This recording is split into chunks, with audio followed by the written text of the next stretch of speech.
गुरुवार के पकड़े चौक पर ही हैं। अब जो जाने मकून ठाकुर जिनका निधन हो गया है, उनके यहाँ भी सत्संग का कार्यक्रम प्रस्तावित है। बाबा का भी क्लियर नहीं हो पाया, फिर हम आपको सूचना आगे देंगे। उसके बाद अगला मंगलवार जो कि 15 अगस्त के दिन पड़ता है और वह स्वतंत्रता दिवस का दिन है, और चूँकि मंगलवार है और पूरे देश में आज़ादी का जश्न भी मनाया जाना है। श्री सद्गुरु महाराज की जय। श्री सद्गुरु महाराज की जय। सद्गुरु महाराज नहीं हुआ। श्री सद्गुरु महाराज की जय। श्री सद्गुरु महाराज की जय। श्री सद्गुरु महाराज की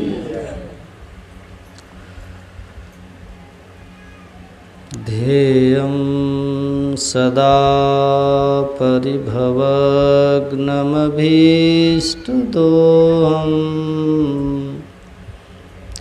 तीर्थास्पदं शिवविरञ्चिनुतं शरण्यं भृत्यार्त्यहं प्रणतपालभवाब्धिपोतं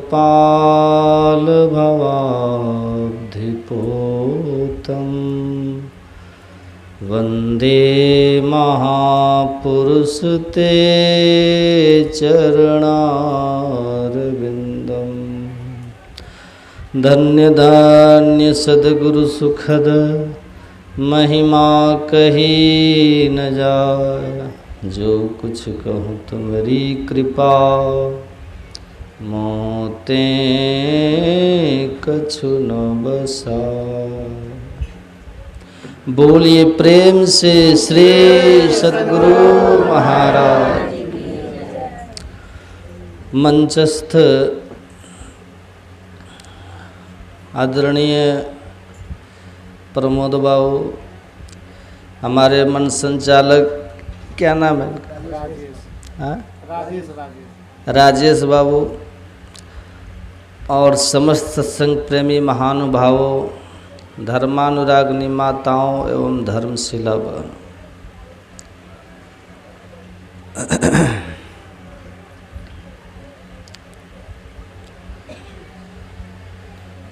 महाभारत में माता मदालसा का चरित्र है।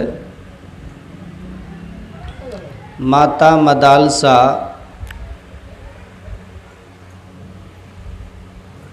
जन्म लेते ही अपने बच्चों को पालने से ही लोरी में वेदांत सुनाती थी। कहती थी शुद्धोसी बुद्धोसी निरंजनोसी संसार माया परिवर्जितोसी, कि हे पुत्र, तुम तो परम पवित्र शुद्ध बुद्ध आत्मा हो, मायातीत तुम्हारा स्वरूप है। पंखा बंद के, धुआं बहुत है। तुम ज्ञान स्वरूप हो। यह संसार तो अपवित्र माया है, परिवर्तनशील माया है, इसमें मत फंसो। इसमें कौन फंसता है? ध्यान से सुनिए।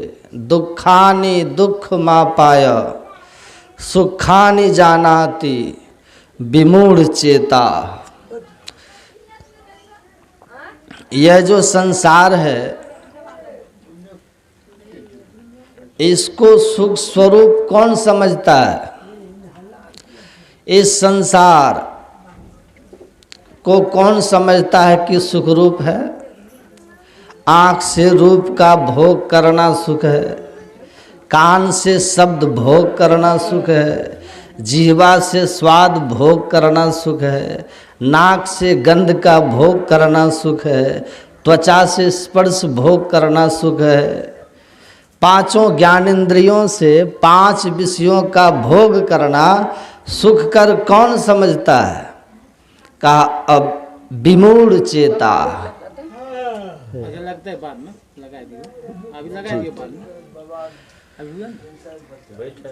जो अज्ञानी है, ठीक है, आशीर्वाद लगा दिए। ठीक ठीक, जय चलो, हो गया हो गया। कहते हैं जो ज्ञानी है तानेव सुखानि तथा दुखानि जानाति और विमूढ़ चेता। लेकिन जो ज्ञानी है वो इस बात को समझते हैं कि संसार का सुख क्षणिक है। संसार सुख में 3 मूल कमियां हैं, ध्यान से सुनिएगा।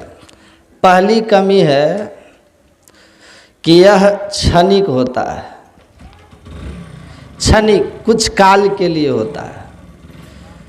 कुछ भी खूब अच्छा लग रहा है खाने में तो कितनी देर तक आप उसको खा सकते हैं? कितनी देर खाएंगे? थोड़ी देर ना। उसके बाद मैं जब पढ़ता था, एक फिल्म उस समय बहुत हिट हुआ था, मैं गया था देखने के लिए। उसके बाद हमारे एक मित्र आए 2-3 दिन के बाद, तो वो कहता है कि ये फिल्म की बड़ी चर्चा है, चलो हम लोग देखेंगे। तो दोस्ती निभाने में दूसरी बार भी वो फिल्म हम देख लिए। 15 दिन के बाद फिर एक ठो मित्र आ गए, तो हमको कहते हैं कि काम तो मेरा हो गया और आपको भी आज छुट्टी है, स्कूल बंद है, चल कर के ये फिल्म देख लेते हैं। हम बोले देखिए और कोई सजा दे दीजिए, लेकिन अब उस फिल्म को हमको मत दिखाइए। तो पहली बार में अच्छा लगा, दूसरी बार किसी तरह बर्दाश्त किए, तीसरी बार में हमने हाथ जोड़ लिया कि भाई और कोई सजा दे दो, पर 3 घंटा हॉल में हम नहीं बैठ सकते। क्यों? उसका सुख भी घटते क्रम में होता है। शुरू में जब भूख लगेगी ना, स्वाद भी खूब आएगा, अब बड़ा तेजी से खाइएगा, फिर धीरे धीरे देखिएगा कि उसका रस घटता चला गया। तो क्षणिक है, घटते क्रम में है। और तीसरी जो इसकी बुराई है वो परिणाम में दुखदाई है। क्या है? परिणाम में दुखदाई है और असंतुष्टिदायक भी है। दुखदाई है ये परिणाम। इसलिए भगवान श्री कृष्ण ने कहा ये ही संस्पर्शजा भोगा दुख योनिया एवत आद्या अंतवंत कुंते नत्ते सुरमते बुधा। ज्ञानी लोग इसमें नहीं रमते, भोगों में ज्ञानी नहीं रमते। क्यों? क्योंकि कहते हैं कि उनका जो सुख है ना, विषय सुख जो है, संसार का सुख जो है, शुरू होता है कहीं से शुरू हुआ और कहीं खत्म हुआ। परिणाम उसका क्या है? असंतुष्टि होती है और तृप्ति होती है और दुख भी होता है। खुजली की बीमारी, रामकृष्ण परमहंस कहते थे कि जब खुजली होती है तो शुरू में नोचने में अच्छा लगता है, खुजलाहट होती है, खुजलाएंगे तो अच्छा लगेगा, और थोड़ी देर के बाद असहाय दर्द शुरू हो जाएगा। कहा बस खुजली की बीमारी की तरह है ये विषय भोग। तो जो अभिमूढ़ चित्त वाले हैं, ज्ञानी जो है, वो जीवन को भोग नहीं समझते। जीवन भोगने के लिए नहीं है। किस लिए है संसार का सुख? किस लिए है? यही जानने के लिए ये सत्संग है ना। यही जानने के लिए कि संसार के सुख में दुख लगा हुआ, संसार का जो भी सुख है उसमें दुख मिला हुआ है। बिना दुख का सुख क्या है? जो शांति और संतुष्टि दे, वो सुख कहाँ है? बिना दुख वाला वो सुख कहाँ है? इसी का पता आपको सत्संग में चलेगा, तब जाकर के हम अपने जीवन को ठीक दिशा में ले जाते, तो वस्तु हमें मिल जाती है। तो माता मदालसा समझाती थी बच्चों को, बचपन से ये ज्ञान देती थी माताएं, कि आप शुद्ध बुद्ध आत्मा हो, संसार माया है, तुम अपने आप में सुख स्वरूप हो, बाहर की ओर मत जाओ, अपनी ओर हो जाओ, सुख और शांति मिल जाए। खूब महल अटारी बना लीजिए, दुख लगा ही रहेगा। बहुत अमीर आदमी अगर कोई हो और उसको पूछिए कि आप सुखी हैं, 10 दुख ऐसा ऐसा गिनाएगा कि आपको महसूस होगा कि उससे अच्छा तो हम ही है ना। जब वो शुरू करेंगे ना अपना विपत्ति सुनाना, तो आपको लगेगा धौ हम ही ठीक हैं, हम ही ठीक है। हमारे एक मित्र मास्टर साहब हैं, समझे, उनका जो घर है उसके सामने एक छोटा सा वृक्ष है, उस पर एक चिड़िया का घोंसला था। तो वो एक दिन हमको कहता है कि हमको हमसे अच्छा चिड़िया लगता है। तो हम बोले कि मास्टर से चिड़िया अच्छा कैसे हो गई, मास्टर से बढ़िया चिड़िया कैसे हो गई? तो कहा कि देखो वो सुबह उठता है लोग और कहीं गया दाना वाना चुन के आके फिर दोपहर घोंसला में घुस जाता है, घोंसला में आराम करता है, फिर धूप में नहीं जाएगा, फिर शाम होने पर निकला दाना पानी चुन के आकर के फिर चुपचाप अपने घोंसले में आराम से रहता है चिड़िया, कोई टेंशन नहीं है। और हमको घर में भी टेंशन है, घर में ऑफिस में स्कूल में भी टेंशन, कभी विद्यार्थी बदतमीजी करेंगे, कभी प्रिंसिपल के साथ, कभी स्टाफ के साथ। घर का तो मत पूछो यार, यहाँ तो ये हाल है कि सास पुतोहू में बनवे नहीं करता है, 3 दिन में मुँह फुलौल। अगर पहले हम आए और नज़र पहले पड़ गई माँ पर, आप पूछ देते हैं कि क्या बात है माँ क्या बात है, टेंशन में लग रही हो? तो मेरी उधर से पत्नी कहेगी माइये के आंचल ओढ़ना था, अभी तक तो ब्याह करके काहे आए, ब्याह काहे किया? कहीं गलती से पत्नी को पहले पूछ दिए क्या बात है, टेंशन में हो, तो माँ उधर से कहती कि बेटा तो मोग मैहर हो गया है। तो हम भारी फेरा में, टेंशन में है कि घर में भी टेंशन, अब बाहर भी टेंशन। चिड़िया को कोई टेंशन नहीं, और ऊपर से तुम लोग आके सुनाओगे कि बड़े भाग मानुष तनु पावा, सुर दुर्लभ सब ग्रंथ ही गावा। ये और सुन के टेंशन हो जाता है, ये सुन के और टेंशन हो जाता है कि क्या ये बकवास बोल रहा है, खाली टेंशन जिस लाइफ में, और उसको कहता है बड़े भाग हैं? भगवान न करे कि अगला बेर से हमको ऐसा मनुष्य बनना पड़े। अब बताइए, आप मास्टर साहब हैं, बच्चों को पढ़ाते हैं, अब भीतर क्या है कि हमसे बढ़िया चिड़िए है। ये क्यों है? यही सत्संग नहीं जानता है ना, ये ज्ञान सोच। सत्संग करिएगा तो जीना सीख जाइएगा। सब टेंशन के बीच भी बड़े भाग मानुष तन पावा का आनंद आपको मिलेगा।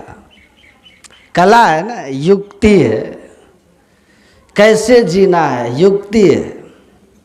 सबका सुनिए, आपको अपना नर्वस सिस्टम कंट्रोल कर लेना है। काहे फिर टेंशन होगा? कुछ टेंशन नहीं होता है। संसार में दुख रहेगा, ये धूप रहेगी, ये वर्षा भी आएगी। आपको छतरी होना जानना है कि छतरी होना चाहिए आपके पास। धूप में भी चलेंगे, अब वर्षा में भी चलेंगे। कांटों को दुनिया से कोई खत्म कर सकता है? पैर में केवल जूता होना चाहिए, फिर कोई टेंशन है? कोई टेंशन नहीं। तो ये जो सत्संग है ना, ज्ञान शौच, इस दुखमय संसार में यही चीज़ है।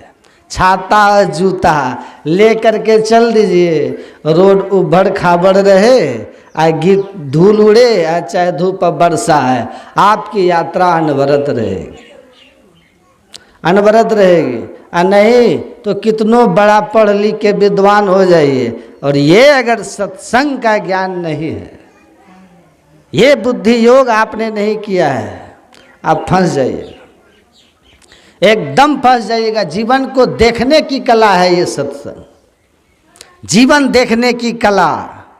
कौन देगा? घर छोड़ के 2 आदमी निकल गया, सन्यास लेकर के ध्यान कर रहा है, सत्संग करने निकल गया। 1-2 अलग अलग गुरु के पास गए, शिक्षा हुआ। एक दिन खूब जोर की आंधी आ गई, आंधी, और दोनों भिक्षा करने गांव में गए थे महात्मा, और उस आंधी में बहुत सारे घर उड़ गए। दोनों भाग करके जंगल की तरफ गए तो देखते हैं कि आधा कुटिया, एक महात्मा देखता है नौजवान की आधा कुटी मेरी उड़ गई है आंधी में। भगवान से शिकायत शुरू कर दिया। वो कहा है भगवान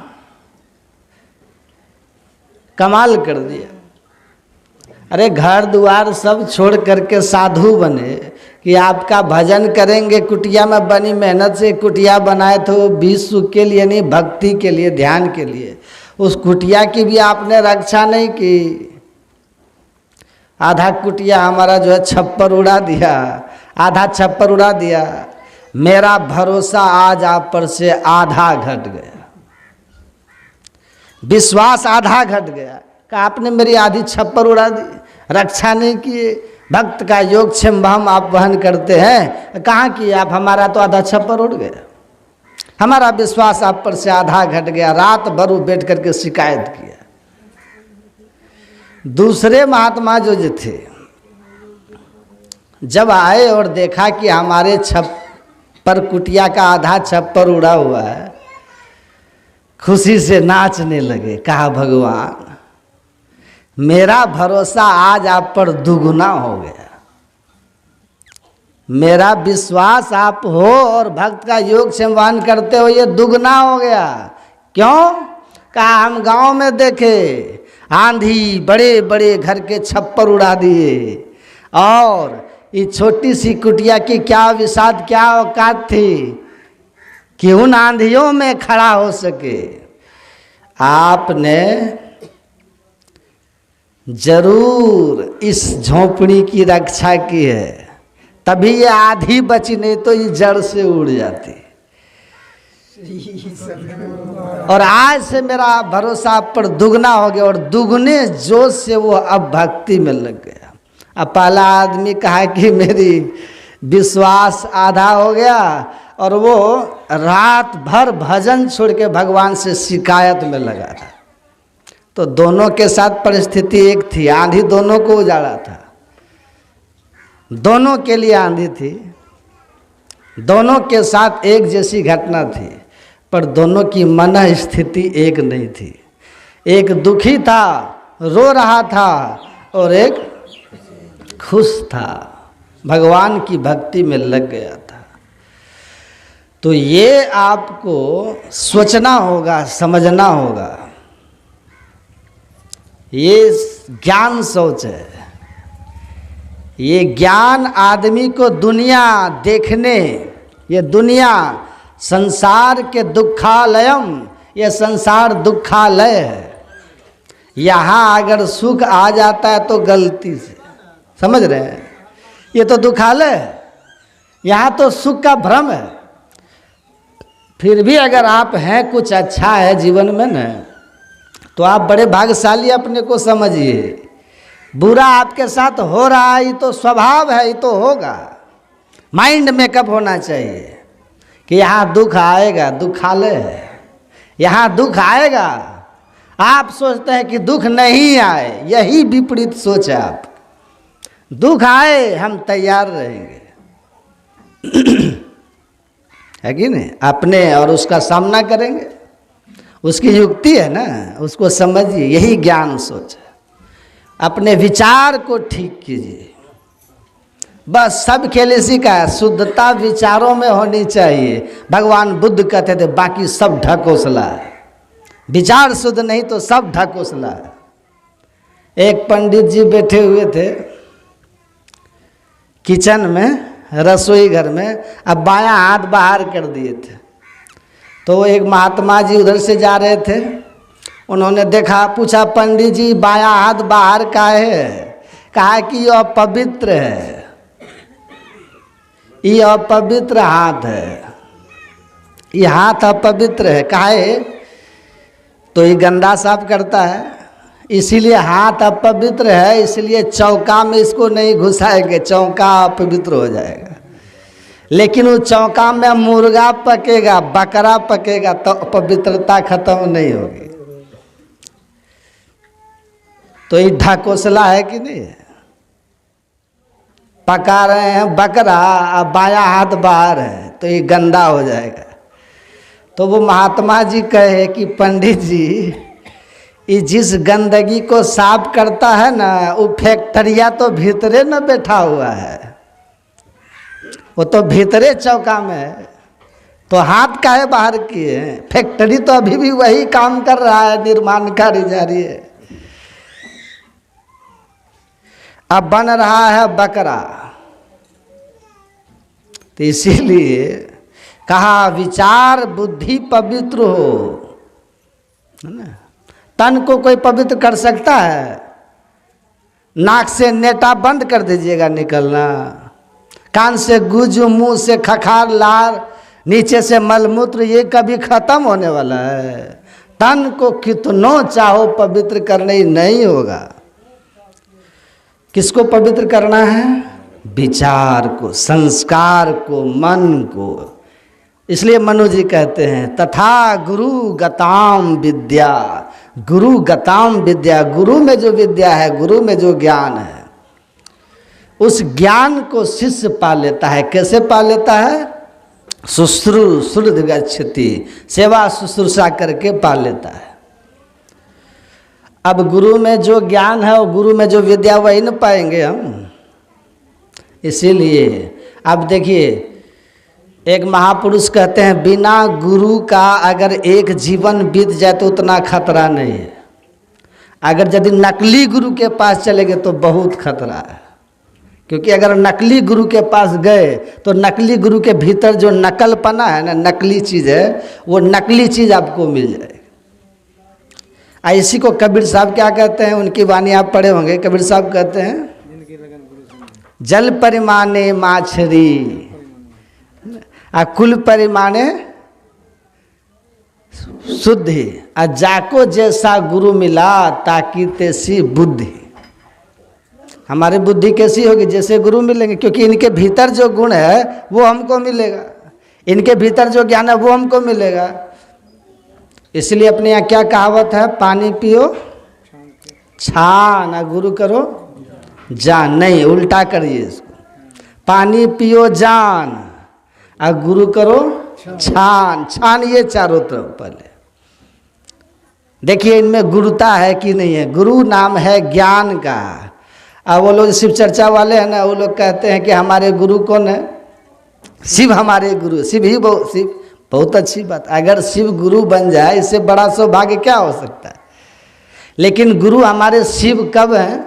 जब शिव के ज्ञान को हम धारण करेंगे तब है ना। गुरु नाम है ज्ञान का, शिष्य सीख ले सोए, ज्ञान मर्याद जाने बिना गुरु और शिष्य नो कोय। हम कहते हैं हमारे गुरु हैं गुरु महाराज, महर्षि में परम जी महाराज, इनका ज्ञान हमारे पास है ही नहीं है, तो ये हुआ। ये नहीं हुआ। हम कहते हमारे गुरु हैं भगवान शिव, आज शिव का ज्ञान हमारे पास है ही नहीं, तो हुआ। शिव हमारे गुरु तब हैं जब उनके ज्ञान को हम हृदयंगम करेंगे, उनके ज्ञान को हम धारण करेंगे। लेकिन यहाँ बात क्या है, यहाँ बात है भगवान शिव को आगे कर दिया है, भगवान शिव को मोहरा बना दिया, अब पीछे से गुरु कोई और बन करके बैठा हुआ, यही खतरनाक हो गया। अब पीछे से जो गुरु बन बैठे हैं ना, आगे तो भगवान शिव को कर दिए, बस फोटो लगा दिए, आगे भगवान शंकर का फोटो लगा दिए। अब भगवान शिव शंकर का न कोई ज्ञान है, न वहाँ शिव पुराण है, न वहाँ शिव संहिता है, न वहाँ ज्ञान संकलित तंत्र है, न योग शिखोपनिषद है, कुछ नहीं है। अब फोटो लगा दिया भगवान शिव का, अब कहते हम शिव शिष्य हो गए। अब ज्ञान है उधर पीछे वाले का, जो पीछे जो बैठा हुआ है ना, जो कहता सब कुछ खाओ पियो, उसका ज्ञान। तो आप शिष्य किसका हुए, कहीं बोलिए, शिष्य किसके? वही खाने पीने वाले का नहीं शिष्य होइएगा। एक व्यक्ति गया कुप्पा घाट, पूज्यपाद महर्षि संत सेवी परमहंस जी महाराज उस समय थे, कुप्पा घाट गया, धर्म प्रचारक था। कुप्पा घाट वो गए तो पूज्यपाद महर्षि संत सेवी जी महाराज से मिले, तो उसको तो आप जानते हैं उनका कैसा ज्ञान था, उनके सामने टिकना किसी का असंभव था। उनके सामने गए तो बातचीत करने लग गए, तो बातचीत के क्रम में पूज्यपाद ने पूछा आप क्या करते हैं? कहा हम भी आप ही की तरफ प्रचार करते हैं। बहुत अच्छी बात है, मेरी तरह करते हैं, अच्छी बात है। फिर पूज्यपाद ने कहा आप क्या प्रचार करते हैं? कहा हम लोग कहते हैं कि सब कुछ खाओ पियो, भगवान का नाम लो। तो पूज्यपाद ने कहा सब कुछ खाओ पियो, ये मांस मछली खाना ये धर्म है? कहा धर्म तो नहीं है, लेकिन खाते पीते अपने आप छूट जाता है। तो पूज्यपाद ने कहा आपका छूटा? आपका छूटा? कहा मेरा तो नहीं छूटा। कहा आप गुरु महाराज हैं, जब आप गुरु हैं और जब गुरु का ही नहीं छूटा तो शिष्य का कैसे छूट जाएगा? देखिए कितनी बड़ी बात कह रहे हैं। तथा गुरु गताम, ये शब्द बड़ा अद्भुत है। गुरु गताम विद्या, गुरु के भीतर जो विद्या है वही विद्या शिष्य को मिलेगी। पूज्यपाद ने कहा आप गुरु हैं और आपको बरसों बीता, आप कब से प्रचार कर रहे हैं? आपका 25 साल से कर रहे हैं। कहा 25 साल से आप प्रचार कर रहे हैं, लेकिन आपका अभी तक मीट मांस नहीं छूटा, और आप कहते हैं धीरे धीरे छूट जाएगा, तो आपके शिष्य का कैसे छूटेगा? ये खाना धर्म है। लिखा हिंसा परमो धर्म, क्या लिखा है बोलिए? अहिंसा परमो धर्म, मतलब परम धर्म है अहिंसा, तो परम अधर्म क्या हो जाएगा? हिंसा। उसका उल्टा कर दीजिए, हिंसा हो जाएगा। तो जो परम अधर्म है हिंसा, वो आप कर रहे हैं, कहते हम धर्म का प्रचार कर रहे हैं। ये कैसा धर्म प्रचार है? ये तो ये लोग करते हैं। और एक चल रहा है अभी, आप जाके देखिए गांव सब में, देखिए दुर्गा जी का मंदिर बनवाते, दुर्गा माता दुर्गा का मंदिर बनवाते हैं, अब उसमें बलि देते हैं कि नहीं? अब लोग क्या कहता है, हम किसी से पूछते हैं कि बताइए आप मांस मछली खाते हैं? कहता नहीं मांस मछली तो नहीं खाते, लेकिन प्रसाद खा लेते हैं कभी कभी। देखिए धर्म के आड़ में अधर्म कैसे करता है, होता है। कहा मांस मछली नहीं खाते हैं लेकिन प्रसाद खा लेते हैं। दुर्गा माँ कहते नहीं हुआ, मतलब हमको स्वीकार नहीं, वो तो जगदम्बा है ना।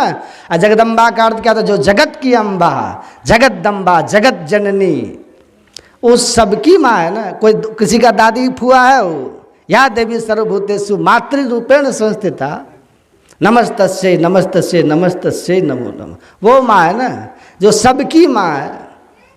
क्या वो बकरी की माँ नहीं है, मुर्गी की माँ नहीं है, वो सबकी माँ है। लेकिन आप देखिए कैसा बहाना बना बना करके मनुष्य, इसलिए तो कहते हैं मनुष्य राक्षस हो जाता है। मनु जी कहते हैं मनुर्भव, ऐसे धर्म गुरु भी हो जाते हैं जो कहते हैं खाओ पियो, और मनुष्य अपने से बहाना भी ढूंढ लेता है कि ये प्रसाद पा रहे हैं, ये हमारे भीतर ये पशु का गुण, पशुता का गुण आकर के हम मनुष्य से पशु बन जाते हैं, पशु हम बन जाते हैं, राक्षस हम बन जाते हैं। इसलिए राक्षस नहीं बनना है, मनुष्य बन करके रहे। किसी ने हमको कहा कि बाबा आपके यहाँ श्रोताओं की कमी होती है, शिव चर्चा में बहुत श्रोता होता है। बोलते हैं ना, नया मत चला है ना, मुर्गा मांस खाओ और भोला बाबा को जगाओ, दारू पियो जगाओ। हमको भी मिल गया। कहा कि इतनी पुरानी आपकी संस्था है, 112वां अखिल भारतीय हो रहा आप लोगों का, और तब देखिए इस गांव में 200 सत्संगी और हम अभी अभी आए हैं, 5-7 साल में हमारा 400 सत्संगी है। बोलिए कौन बड़ा? तो हम बोले एकदम आप सही बोल रहे हैं, बहुत सही कह रहे हैं आप। हमने कहा अरंड समझते हैं, अरंड एक पौधा होता है, हाँ, उसमें लगता है ना तेल उल निकलता है। हम बोले अरंड का जो लकड़ी है वो 1 कुंटल और चंदन 1 किलो, बताओ कौन विशेष? चंदन 1 किलो है और अरंड की लकड़ी 1 कुंटल, बताओ कौन विशेष? किसकी कीमत अधिक है, किसकी महिमा अधिक है? बोलिए। चंदन की। तो चंदन 1 किलो खरीदोगे तो 5 कुंटल अरंड भी 50 कुंटल हो जाए। कौन पूछता है उसको? उसको पूछता के है। तो हम बोले बताओ,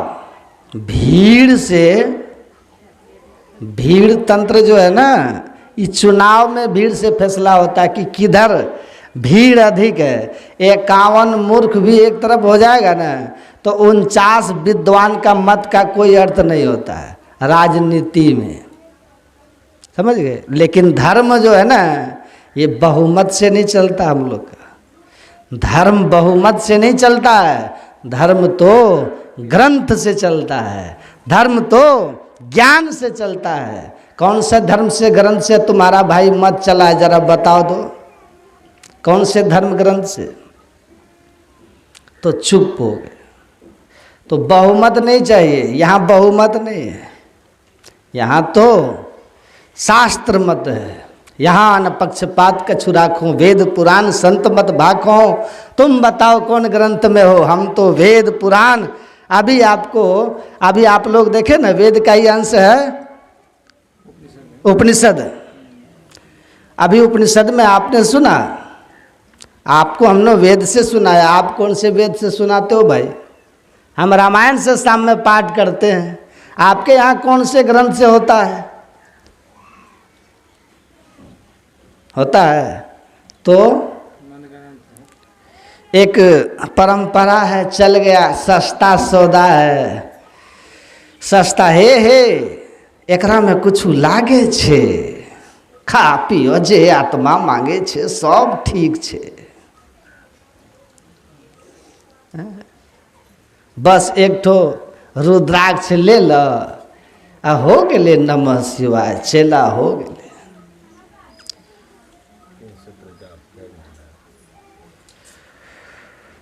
तो चल गया।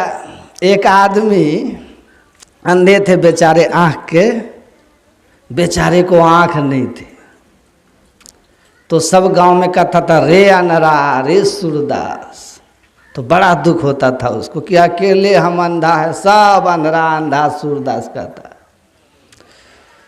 एक दिन वो बैठ गया चौराहे पर, अंधा तो था ही, कहता आह मेरा जीवन सफल हो गया। कहा क्या हो गया? कहा आनंदे आनंद, आनंदे आनंद, जो इच्छे सोई फल पाए, आनंदे आनंद, आनंदे आनंद बाढ़े प्रतिक्षण, 10 इंद्रिय थाके सुनते बंधन। क्या हो गया? कहा परमात्मा का साक्षात दर्शन हो रहा है, साक्षात दर्शन हो रहा है। कहा कि हमको भी कराइए दर्शन। एक आदमी गया अंधरा के पास, कहा बाबा हमको भी कराइए, हम भी भगवान का दर्शन। दौड़ के आप लोग जाते हैं ना,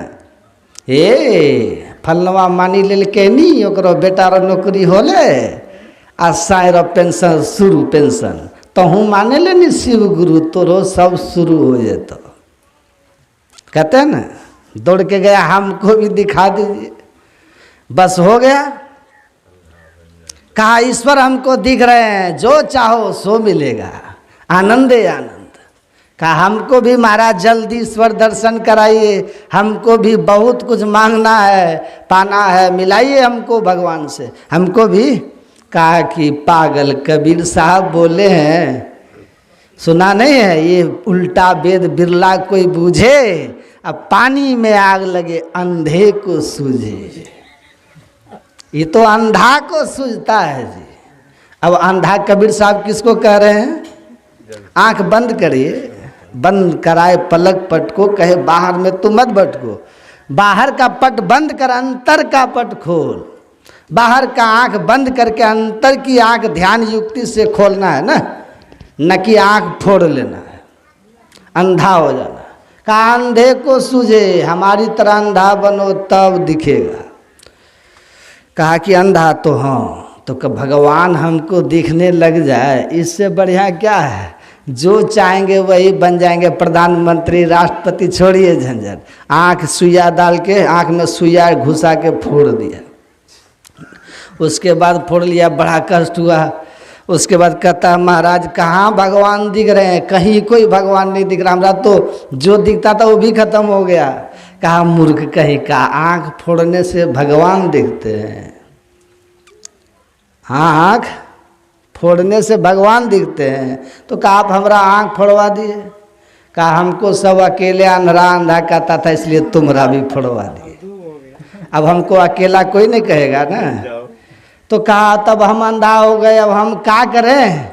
कहा अब तुम भी चेला मुड़ो, दूसरे का आँख फोड़ो, तुम दूसरे का फोड़ो। हम तो मुड़े तुमसे, अब तुम दूसरे को मुड़ो। चेला बनते गुरु बनने का अधिकार हो जाता है वहाँ। तो परमात्मा का जो ज्ञान है शास्त्र से चलता है ना धर्म। कोई भी चीज़ है शास्त्र में है कि नहीं? अब मान लीजिए मैं सत्यनारायण पूजा कोई घर में कराता है, तो सत्यनारायण व्रत की कथा भविष्य पुराण में लिखा हुआ। छठ व्रत ही आप लोग करते हैं, तो छठ व्रत का भी महाभारत में प्रसंग आया। चलो उसके फायदे ईश्वर दर्शन मोक्ष नहीं है, लेकिन पुण्य होने की बात शास्त्र में है। पुण्य मिलता है, पुण्य से आदमी कुछ समय स्वर्ग भी मिलता है, लेकिन पुण्य छीन होगा तो फिर है ना कि पुण्य छीन होगा फिर पतन हो जाएगा, फिर 84 जाए वाली बात है। पर पुण्य तो है ना, पाप तो नहीं है, मुक्ति भले नहीं होती तो नरक भी तो नहीं है। लेकिन वो जो आप लोग करते हैं वो कौन से ग्रंथ से है? वो कौन से ग्रंथ में है? तो बिना ग्रंथ का जो ज्ञान है ना,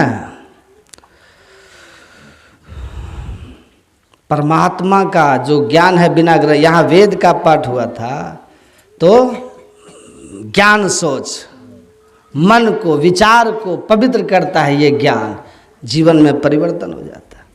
लेकिन हम लोग क्या करते हैं? ज्ञान सोचम परित्यज्य वाययो रमते नरः। ज्ञान सोच, सत्संग विचार पवित्र करेगा, सोच पवित्र करेगा, संस्कार पवित्र करेगा। ये सत्संग ज्ञान सोच है।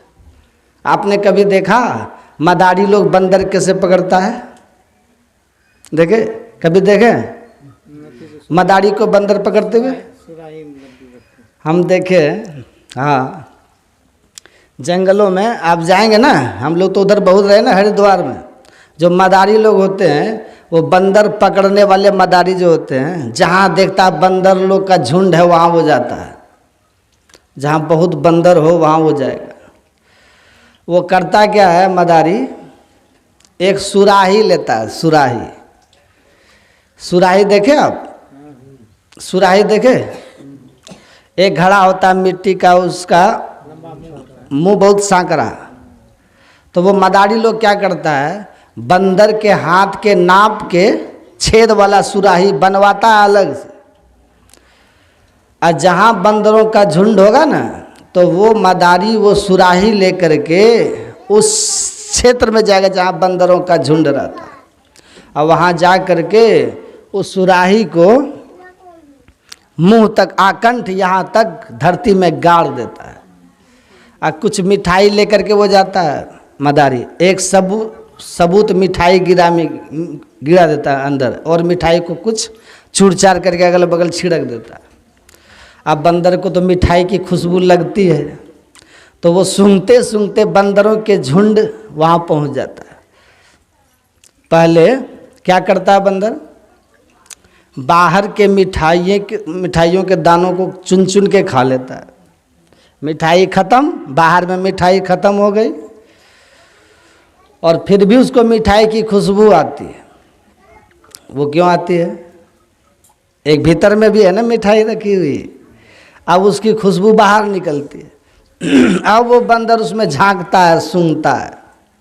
जैसे वो नाक लगाता है सुराही के मुंह पर तो उसको खुशबू लगती है। अब वो बंदर क्या करता है, अपना हाथ उसमें घुसाएगा। ऐसे हाथ घुसाता है, वहाँ तो मिठाई रखी होती है ना, मिठाई जो होती है ना उसकी जो नाप होती है मिठाई की, वो बस सुराही में आराम से घुसे उतनी रहती है।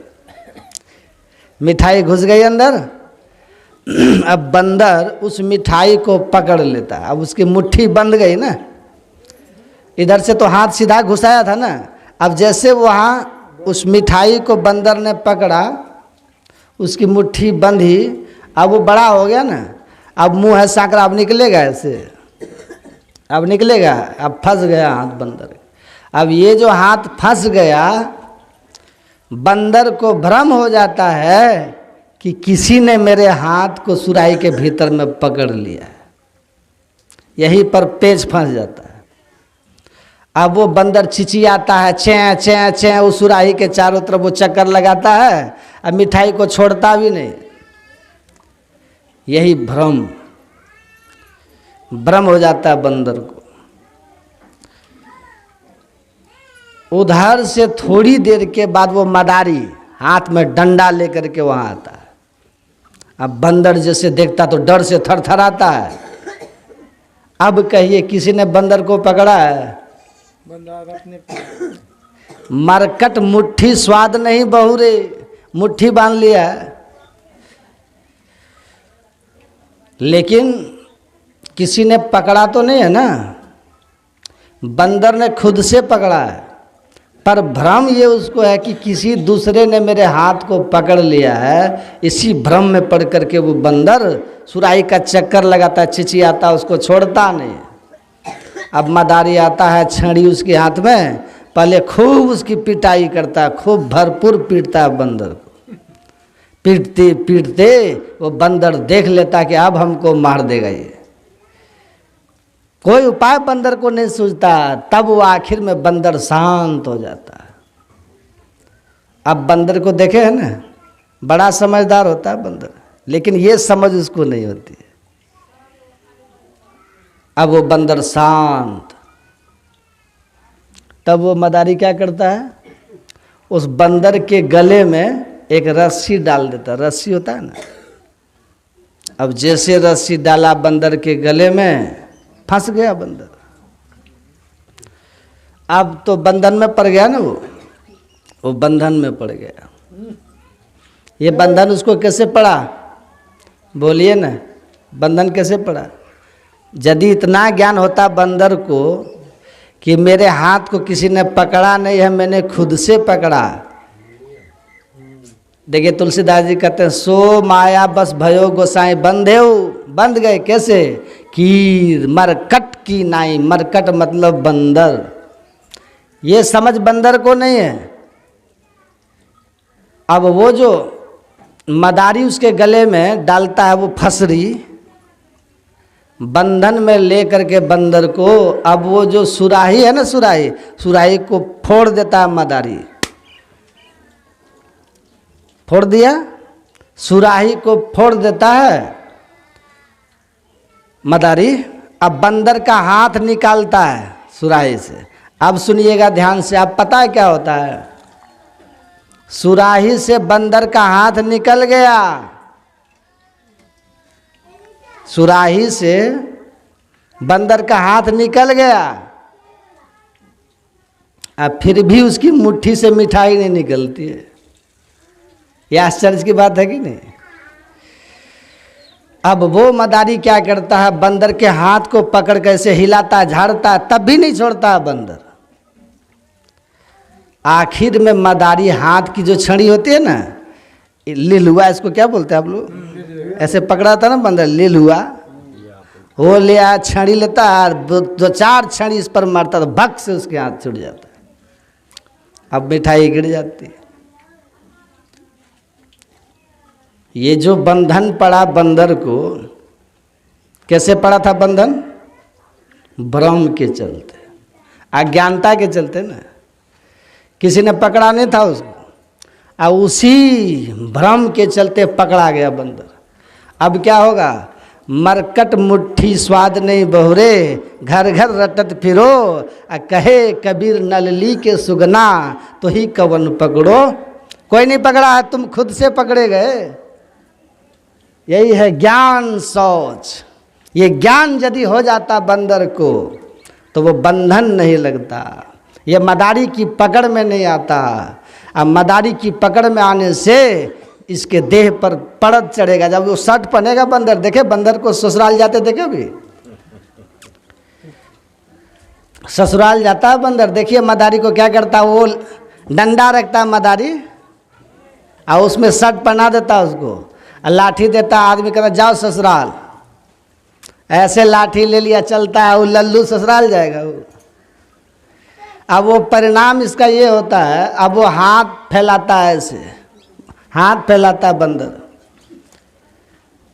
मरकट मुट्ठी स्वाद नहीं बहुरे, घर घर रटत फिरो, रट रहा है, खेला दिखाता, हाथ फैलाता है। अब जो लोग उसको देता है ना, तो वो ले करके अपने मालिक को देता है बंदर, खुद रखता है। ये सब बीमारी प्रकट कहाँ से हुई थी? बस थोड़ी सी नासमझी के कारण, वहीं से बीमारी प्रकट हो गई। यही हाल हम लोगों का है। हम लोग भी बस उस बंदर से ज़्यादा कुछ नहीं है। जैसे बंदर को भ्रम हुआ ना, ऐसे आप और हम सबको भी भ्रम है। अब देखिए, उस बंदर को कोई कितना भी समझाता, अरे बंदर छोड़ दो मिठाई, वो बंदर कहता बाबू ये मिठाई हमको पकड़ लिया है। बंदर को लाख कोई समझाता, उस समय बंदर समझने के लिए तैयार नहीं रहता है। लेकिन जैसे उसका डंडा लगता है, भक्त से छोड़ देता है, तब छोड़ता है। ऐसे ही जब तक आप घोर अंधकार में है ना, आंख बंद करने पर क्या दिखता है? घट में तेरे घोर अंधेरा, सोई भ्रम के जामारे। गुरु महाराज कहते हैं वही भ्रम का भेष है, वही भ्रम है। आंख बंद करने पर जब तक घोर अंधकार दिखता है ना, तब तक आप बड़े अपने आप को बुद्धिमान समझिएगा। है बाबा तो ऐसे बग रहा, हम बंदर हैं, हम तो कितने पढ़े लिखे हैं, इतनी डिग्री हमारे पास, मास्टर साहब है, कितने को हमने पढ़ा लिखा के डॉक्टर, नेता, इंजीनियर क्या क्या बना दिए। हम कोई नासमझ बंदर की तरह हम थोड़े हैं।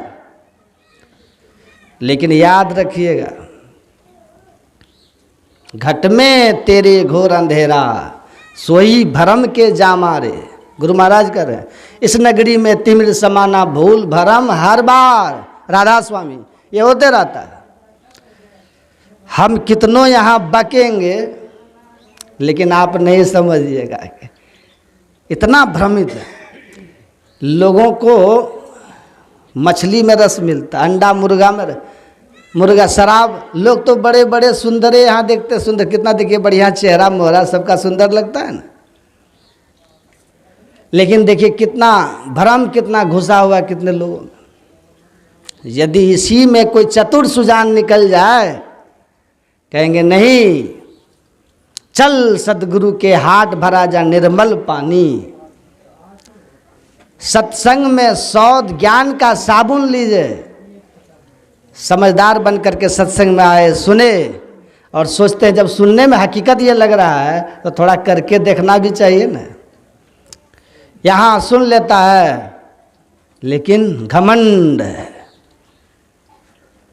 यही इस नगरी में तिमिर समाना भूल भरम हर बार, ये भ्रम घुसा हुआ दिमाग में।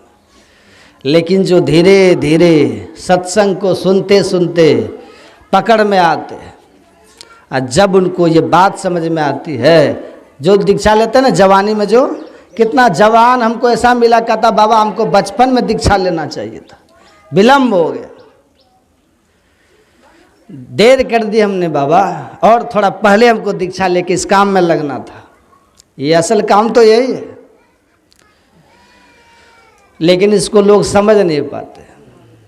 एक बार यदि आपके भीतर से अंधकार का पर्दा हट जाए ना, उसी क्षण आप देख लीजिएगा, तुरीय साधन ब्रह्म को हम ब्रह्म सो होए। जैसा कि आपके भीतर प्रकाश होगा ना, अब तुरीय अवस्था में आप चले जाएंगे, और तुरीय अवस्था में जाने के बाद ये हो जाता है कि अरे हम तो देखो, हम तो ब्रह्म का अंश है, हम तो ईश्वर की संतान है, लेकिन हम कहाँ ब्रह्म में पड़े हुए थे। लेकिन जब तक आप घोर अंधकार में है ना, तब तक ये गुरु महाराज संत महात्मा कहते रह जाएंगे, आप सुन करके आनंद भी ले लीजिएगा, लेकिन कुछ करने के लिए राजी करना बहुत कठिन हो जाएगा, बहुत कठिन है। लोग सोचता है क्या हो रहा है, ये सुन लेता है, समझ लेता है, आनंद भी ले लेता है, लेकिन कोई करने के लिए तैयार नहीं है। हमको कहता बाबा चलिए ना हमारे घर, घर में वहाँ जाते हैं, देखते हैं तो ये कौन है फलाना, मछली भी खाते हैं, हाँ खाते हैं। ये कौन है फलाना, मछली भी खाते हैं, हाँ खाते हैं। अरे सब ये मछली खाने वाला घर में, सब अंडा मुर्गा संडे की मंडे नीति खाओ अंडे। अब भूल गए जब जमराज के लगे डंडे, हो जाओगे ठंडे, उसका क्यों भूल गया। कहता हूँ कहीं जात हूँ, कहा जो मान हमार, जाका गढ़ तू काटियो फिर सुर काट तोहार। ये ज्ञान सोच है, ज्ञान सोचम परित्यज्य वाह्य यो रमते नरः। ये ज्ञान रूपी पवित्रता को छोड़ के आप गंगा स्नान करते फिरते हैं। गंगा स्नान का विरोध नहीं करते, पर गंगा स्नान करने से आप पवित्र नहीं हो पाइएगा। ये विकारों की अपवित्रता नहीं जाएगी।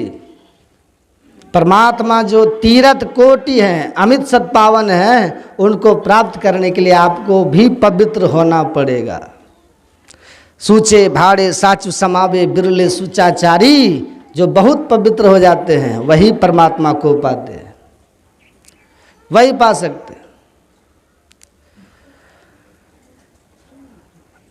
और सब नहीं पा सकते।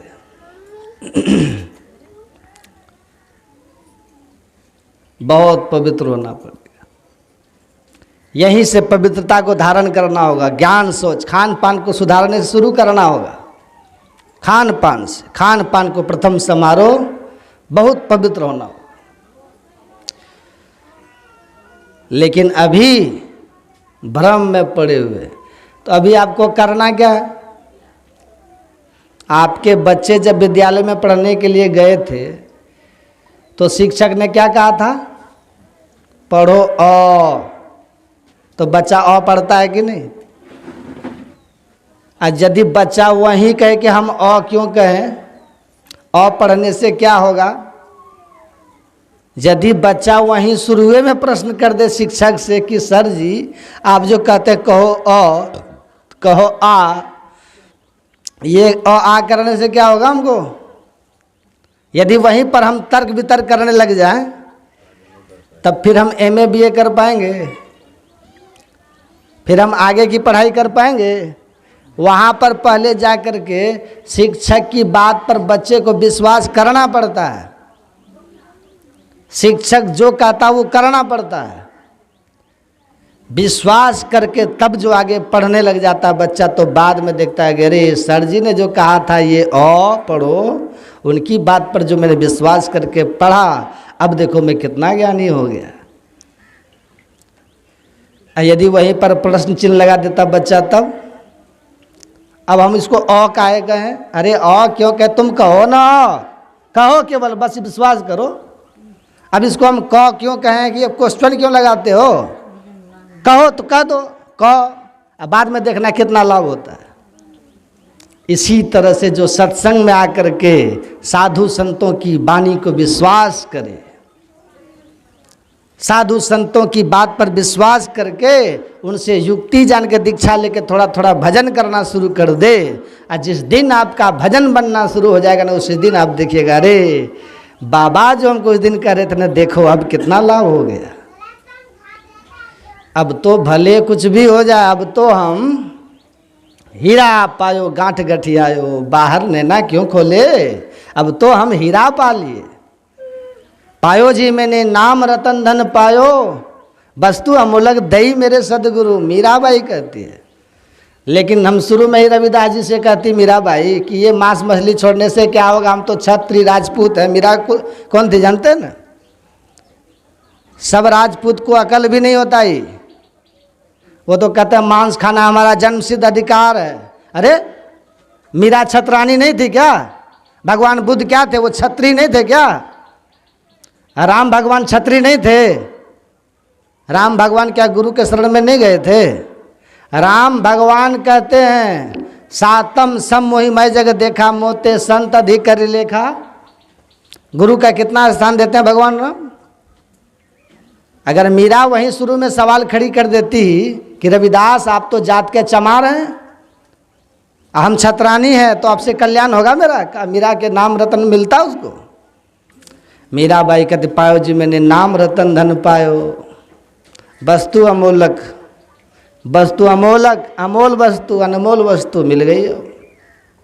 किसने दिया? दई मेरे सदगुरु, कृपा करके मेरे गुरु महाराज जी ने ये अनमोल वस्तु दिए। और मीरा को देखिए ना, मीरा ने घर द्वार सब छोड़ा, उस अनमोल वस्तु भी जब मिल गई, अब ये घर द्वार कंकड़ पत्थर को क्या जोड़ना। अब देखिए मीरा का नाम अमर है कि नहीं?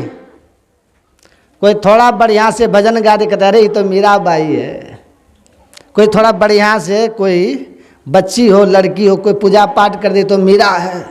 देखिए मीरा का नाम कैसे गूंजता है दुनिया में, गूंज रहा है ना, कैसे गूंज रहा है चारों तरफ। मीरा का नाम गूंज रहा है। और यहाँ जो आप बैठे हैं ना, यदि हम पूछें आप अपनी छरनानी का नाम कहिए तो क्या है? छरनानी समझते हैं? किसको कहते हैं? एक होती है नानी, और दूसरी होती है परनानी, और तीसरी होती है छरनानी। अपनी नानी नानी है, और नानी की नानी परनानी है, और परनानी की नानी छरनानी। कहिए छरनानी का नाम बताइए तो कोई? कितना पीढ़ी हो गया? 3-4 पीढ़ी न हुआ? 100-200 साल पहले की बात होगी। किसी को नाम याद है? आज सबरी देखिए कब हुई थी? सबरी कब हुई थी? सबरी हुई थी उस त्रेता में कि सतयुगे में हुई थी सबरी? सतयुग में।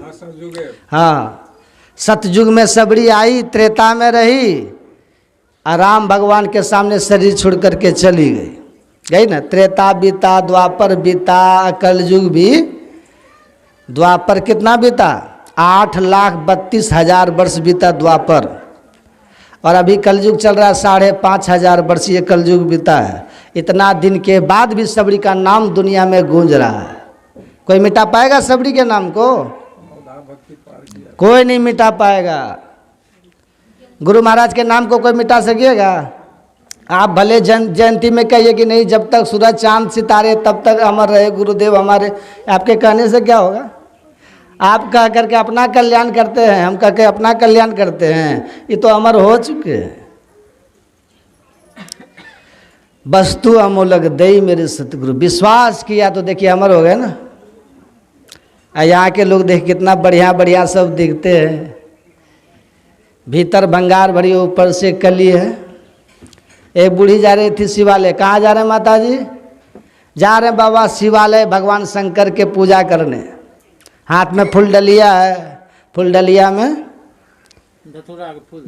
फूल है, उसमें सिंदूर रख ली है, मंगलसूत्र भी रख ली है, अगरबत्ती भी रख ली है। अब बड़े भक्तिन बन करके एकदम डोलते हुए नशे में चले जा रहे, शिवालय जा रहे हैं। पूछे माता जी कहाँ जा रही हैं? बाबा शिवालय पूजा करने शिवालय जा रहे हैं। अच्छा, रात में खाए थी क्या माता जी? बहु बाबा तो मछली खा ली थी, तो पेट में मछली, हाथ में फूल डलिया। क्या भगवान अंधे हैं? भगवान वो भी देखते हैं। केवल आपके हाथे को भगवान नहीं देखेंगे, भगवान आपके पेट को भी देखेंगे, पेट में क्या रखा है। खान पान को प्रथम संभारो, रस रस सब अवगुण को मारो। खान पान को संभालिए, मांस मछली कभी मत खाइए। हम तो अब तो माइक लेके हम बैठे हैं, अब मंच लेके बैठे, हम तो आपको कुछ कहेंगे भी नहीं, डांटेंगे डपटेंगे भी नहीं। याद रखिए, जमराज के सामने सबको खड़ा होना है, धर्मराज के सामने सबको खड़ा होना है। और वहाँ जो जमराज आता है ना, उसके हाथ में मुंगरदंग होता है, मुंगरा वो लेके खड़ा होता है। तब पूछता है बोलो क्या खाता था। वहाँ हाथ नहीं उठाइएगा ना तो वो मन की बात जानता है ना। मुंगरी ने मारी के प्राण निकासत, मार मार करके मुंगरा से ठीक करेगा वो। वहाँ कहिएगा हे पापा बचा लीजिए, आप ही कहने पर मछली खाए थे बचाएगा पापा। किए कर तो माई बाप, किए कर तो भाई, आ किए कर तो घर के त्रिया जमवा ले जाए। यदि बाबा की बात नहीं मानेंगे ना, मेरी न मानेगा, जमराज तो मनाएगा, तेरी करनी का फल तुझे रो रो के भुगतवाएगा।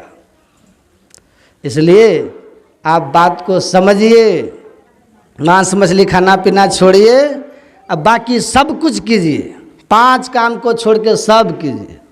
और थोड़ा थोड़ा जप ध्यान कीजिए, आप देवता बन जाइएगा, देवी बन जाइएगा। देख लीजिए, नहीं तो जवानी जब तक है ना, ताकत जब तक है तो मस्ता लीजिए। अब बुढ़ापा में बेटा भी नहीं पूछेगा, बेटी भी नहीं पूछेगी। गृहपाल होते अति अनादर, बहुत अनादर आपका होने वाला है। गृहपाल होते अति अनादर, खान पान न पावई, कोई समय से भोजन नहीं देगा आपको। सिर कंप, इंद्रिय शक्ति हत प्रतिहत, द्वाधि शूल सतावई, व्याधि, भीतर से ऐसा सा रोग प्रकट होने वाला है ना, ये जवानी की सब चमक खत्म हो जाएगी, जवानी का सब बल पस्त हो जाएगा। व्याधि शूल सतावई, तरह तरह की व्याधि, तरह तरह का रोग सताएगा बुढ़ापा में। अभी समय है, सावधान हो जाइए, असावधान हो करके सही रास्ते को पकड़ लीजिए, चल दीजिए सही रास्ते पर। और आपको पता है, यदि अभी से आप सही रास्ते पर चलिएगा ना, आपका बुढ़ापा भी आनंदप्रद हो जाएगा। आप जवानी से लगिए, देखिएगा, जब जवानी में भजन बन जाएगा ना आपका, यही भजन आपको बुढ़ापा में, भले आपका बेटा सेवा नहीं करेगा, बेटी सेवा भले नहीं करेगी, पुतहू तो सेवा पक्का है कि नहीं है करेगी। आजकल पुतहू सेवा नहीं करती है। उस समय आप देखिएगा लक्ष्मी माता आपकी सेवा करेगी, लक्ष्मी सेवा करेगी। उस समय आप देखिएगा इंद्र भगवान आपके लिए पानी भर भर करके लाएंगे। बड़े दरबार में इंद्र तहाँ भरे पानी। आप देखिएगा देवी देवता आपकी सेवा करेंगे। गर्मी जब आपको लगेगी ना बुढ़ापा में, अगर जवानी में आप भजन कर लिए, जवानी में भजन कर लिए, बुढ़ापा आ गया, पहली बात तो आपका बेटा बेटी आपका सम्मान करेगा। यदि कहीं धुंधकारी निकल गया, शूर्पणखा निकल गई, पूतना निकल गई, अजामिल बेटा निकल गया, उस समय पवन देवता आपको हवा करेगा। आपको क्या लगा मजाक कर रहे हैं? पवन देवता आपके लिए हवा करेगा। और यदि ठंडी के समय आपको बेटा बेटी कंबल नहीं देगा ना, तो अग्नि देवता आपके देह को सेकेगा, ताकि इस बूढ़ा को कष्ट नहीं हो, क्योंकि इसने जवानी में भजन किया है। देख लीजिएगा। यदि जवानी में भजन नहीं किए, अब बुढ़ापा में कितनों कंबल ओढ़िएगा। ठंडी खुदे कहती है, ठंडी कहती है बच्चा को हम छुअब नहीं, आ जवान मोर भाई, आ बूढ़ऊ को हम छोड़ब नहीं, कितनों ओढ़े रह जाए। वो बूढ़ा को छोड़ने वाला नहीं है। अब देखते ना बूढ़ा बूढ़ी को, आप देखिएगा बूढ़ा बूढ़ी पोता को चिपकाए रहता है ऐसे। बूढ़ा को देखिए पोता को ऐसे चिपकाए रहेगा, छोड़ेगा नहीं। नन्नू बाबू चिपका करके रखे। कारण क्या है? बच्चे का शरीर गर्म रहता है ना ज़्यादा, अब बच्चे बूढ़े का जो शरीर रहता है वो ठंडा पड़ जाता है। तो बच्चे को जैसे चिपकाया तो गर्म लगा, अब वो अपना स्वार्थ सिद्ध कर रहा है। अब बच्चा कहता दादा हमको खिला रहा है, उसके गर्मी खत्म हो चुकी है ना बूढ़े की, देह की गर्मी खत्म हो गई है। अब मन का मोह बढ़ गया, इसलिए बूढ़ा बूढ़ी पोता पोती को चिपकाए हुए घूमता रहता, भगवान का भजन नहीं करता है। और यदि जवानी में भजन कर लिए, क्या मजाल ठंडा आपको बिगाड़ से। पता है हमारे गुरु महाराज जी लगभग 90 साल के ऊपर अवस्था में, भीषण ठंडी पड़ती थी 90 साल के समय में, कुप्पा घाट में, जानते हैं ना, भीषण ठंडी पड़ती थी कुप्पा घाट में। और रात के 12 बजे गुरु महाराज कहते थे, अरे बहुत गर्मी लग रही है, हटाओ कंबल, चलो स्नान कराओ। सब कहते थे सरकार बहुत ठंडी है। अरे नहीं नहीं, देखो कैसा सूर्य उदय हुआ है, बड़ी धूप लग रही, चलो स्नान कराओ। वो कौन सा सूरज था? हृदय आकाशे चिदादित्य भासते भासते नास्तमेति न चौदिति कथम संध्याम उपास। वो चैतन्य में सूर्य उगता है भीतर में। आप थोड़ा भजन ध्यान तो करके देखिए, ज़्यादा कठिन ये नहीं है। बिंदु ध्यान विधि, नाद ध्यान विधि, सरल सरल जग में परिचय, बहुत सरल है, लेकिन आप मानने के लिए तैयार नहीं। गुरु महाराज अपने भीषण, उतनी भीषण ठंडी में क्या करते थे, साथ वाले उनका धुआं जलाते थे, अग्नि, और तब बीच में सोचते थोड़ा देहात पोंछ करके फिर अंदर। गुरु महाराज कहते नहीं, बाहर कुआं पर ले चलो हमको नहाने के लिए। कुआं पर ले जाते थे, वृद्धावस्था, कपड़ा खोल के वहाँ कुआं के पास नीचे नहाते थे। ये कैसा हो जाता है? हम तो हीटर लेके घूमते रहते हैं, गाड़ी में रखते हैं, ठंडी में कितना कमजोर है हम लोग। अब भजन बनेगा तब देखिए, अग्नि देवता आपकी सेवा करेगा, पवन देवता आपकी सेवा करेगा, वरुण देवता आपकी सेवा करेगा, देवता 33 कोटि संत से सब ही डरते। और देवता की बात छोड़ दीजिए आप, भगवान कहते हैं मैं संत के पीछे जाऊं जहाँ जहाँ संत सिधारे, भगवान उनके पीछे पीछे चलता है। निर्वैरम मुनिम शांतम, जो ऐसे हैं मुनि निरपेक्षम मुनि शांतम निर्वैरः समदर्शिनः, जो संत निरपेक्ष हो गए भजन करते करते, ध्यान करते करते। और सदगुरु महाराज जी को गठिया कभी पकड़ा ही नहीं, जानते हैं? आपको आश्चर्य लगेगा, गठिया हम लोग को पकड़ लेता ना लोगों को, इनको कभी नहीं दे में गठिया हुआ।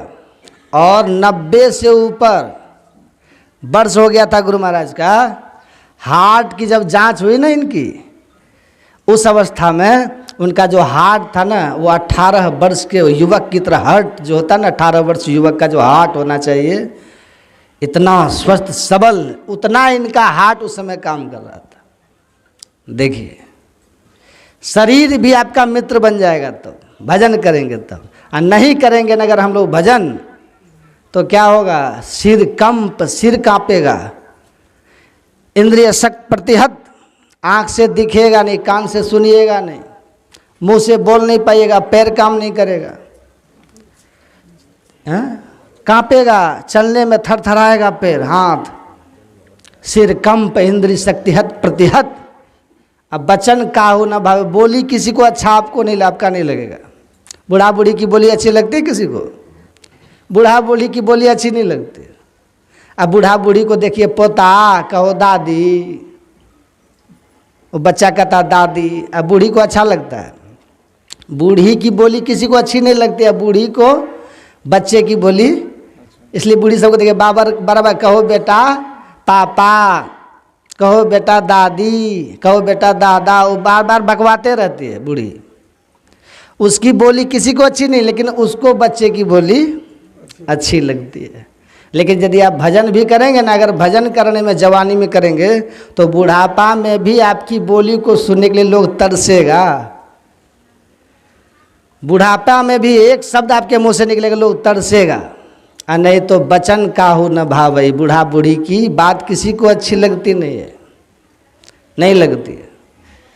ऐसे उदशा न विराग, ऐसी दुर्दशा होती रहती है बुढ़ापा में, हम लोग देखते हैं। लेकिन तब भी जवानों को होश नहीं संभलता है। जवान लोग को, जवानी की मस्ती में लोग रहते हैं, होश नहीं संभलता। ऐसे उदशा न विराग, तृष्णा तरंग बढ़ावई, और तृष्णा हमारी बढ़ती चली जाती है। ये समझ जाइए, समझ जाइए। ये ज्ञान को धारण, ये ज्ञान ऐसा सोच, ऐसी पवित्रता है, ये सब कलमश को धो बहा के खत्म कर देगा। नहीं ज्ञानेन सदृशम पवित्रम निह विद्यते, ज्ञान से ज़्यादा पवित्र तो कुछ है ही नहीं। ये ज्ञान बड़ा पवित्र है। अति चेदसी पापेभ्य, भगवान कृष्ण का वचन है, अति चेदसी पापेभ्य सर्वेभ्य पाप कृतमः सर्वम ज्ञान प्लवेने व ब्रजनम संसशिरसी। भगवान कहते हैं चाहे कोई कितना बड़ा भी पापी क्यों न हो, लेकिन ये ज्ञान को यदि कोई धारण कर ले, ये ज्ञान उसको नौका बन करके सभी पापों से मुक्त कर देता है। ये ज्ञान रूपी नौका, ज्ञान रूपी पवित्रता पवित्र कर देता है। यही जबाल ऋषि कहते हैं ज्ञान धारण कीजिए, सुनिए और सुन करके समझ करके इसको जान करके थोड़ा थोड़ा अभ्यास भी कीजिए, हो जाएगा, काम बन जाएगा। ऐसे यदि बूढ़ा बूढ़ी होकर के मर गए बिना कुछ किए, तब जाइए कुत्ता बनिए, कुत्ता बनिए। अब कौन पहनाएगा वहाँ? नथनी कोई पहनाता कुत्ता को? कहिए अब बन जाइएगा बैल, कोई बैल को चश्मा पहनाता है? बैल बनिए वहाँ, भजन बिनु बैल बिराने हो। अच्छा नहीं लगता माता जी? बंद कर दें। जब मनुष्य थे यहाँ तब भजन नहीं किए, बैल बनेंगे तो वहाँ कुछ होगा? वहाँ भूसा खाते फिर ये कौन खिलाएगा पूड़ी पकौड़ी? वहाँ देखिए, वहाँ इसी बातों को जो पहले समझ ले और समझ करके सावधान हो जाए वो बुद्धिमान होता है। हम चाहते हैं यहाँ के लोग, श्रीनगर वाले बुद्धिमान बने और संत मत से जुड़े, इधर उधर नहीं, पाखंडियों के फेर में मत पड़िए। यहाँ जो भी बात होगी ना, गीता रामायण की बात होगी, वेद पुराण की बात होगी, उपनिषदों की बात होगी, शास्त्रों की बात होगी, और जो शास्त्रों की बात पर चले उसका कल्याण होता है। और जो शास्त्र ज्ञान का उल्लंघन करे, भगवान कहते हैं न ससिद्धि न सुखम न परमम गतिम, उसको न सिद्धि मिलेगी, न तो सुख मिलेगा, न तो परम गति मिलेगी। ये शास्त्रों पर चलिए। तस्मात् शास्त्र परमानंते कार्याकारी व्यवस्थित हो, ज्ञात्वा शास्त्र विधानोक्तम कर्म कर्तुम मिहारसी। जो बातें शास्त्रों की है उस बात को मान के सबको उस पर चलना चाहिए, इससे कल्याण होता है। ज्ञान शौचम परित्यज्य वायुयो रमते नरः, ज्ञान शौच विचार पवित्र करता है। सोच पवित्र करेगा, संस्कार पवित्र करेगा। ये सत्संग क्या है? ज्ञान सोच। इसको छोड़ देते हैं और कहाँ बाहर बाहर रमते हैं, कहाँ कहाँ रमते हैं। काचित मंत्रगतम दुष्टम तीर्थ स्नान न शुद्ध्यति। आपके चित्त के अंदर में मैल है, काम क्रोध लोभ मोह मात्सर्य ईर्ष्या द्वेष ठगी बेईमानी कहाँ है? सब चित्त में है, मन में है। आज धोते हैं तन पावन करिए पखारे, आज शरीर को खूब पवित्र कर रहे हैं, अब मन को पवित्र ही नहीं कर रहे, तो आपसे पाप आचरण रुकने वाला और आपके जीवन से दुख जाने वाला भी नहीं है। एक लड़का मिला हमको, विद्यार्थी था। हम बोले कि तुम क्या चाहते हो जीवन में जी? कहा बाबा हम चाहते हैं पहले तो कि हमारी एक अच्छी सी नौकरी हो, खूब पैसा कमाए, सुंदर मकान बनाए, गाड़ी हो, आज्ञाकारी सुंदर पत्नी हो। हम बोले कि और कुछ है तो पहले बोल लो। फिर हम बोले कि 20-25 करोड़ बैंक बैलेंस भी हो, यो हो कह दो, लेकिन एक चीज़ और बोलो कि इन सब के होते हुए अगर तुम्हारे मन में शांति न हो तो इसकी कितनी कीमत हुई? कितनी कीमत है बताइए आप। मन की शांति अगर ना हो, आप अशांत हो, बेचैन हो, व्याकुल हो, तो इन सब का कितना कीमत? कुछ अच्छा नहीं लगता। जब मन अशांत हो जाएगा ना तो ना आपके बच्चे अच्छे लगने लगेंगे, न घर अच्छा लगने लगेगा, न धन अच्छा लगने लगेगा। मन करेगा कहाँ जाएं, क्या करें, मर जाएं, है कि नहीं?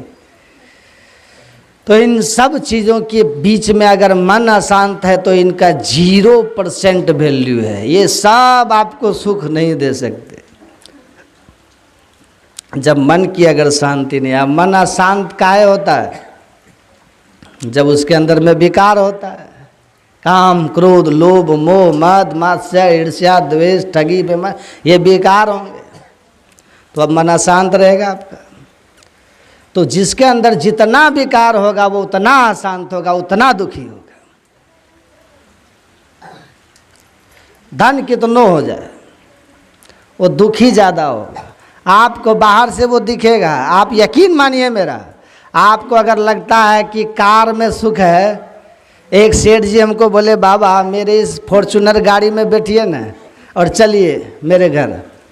हम बैठ गए। अब बैठने के बाद जब वहाँ पहुँचे, डेरा में उतरे गाड़ी से, तो हमसे वो सेठ जी पूछता है बाबा गाड़ी आपको कैसा लगा मेरा? हम बोले कि हमको तो जैसी मेरी गाड़ी लगती है 8 लाख वाली जैसे लगती है वैसे ने 30 लाख वाली में लगी। तो वो सेठ जी हंसने लगे।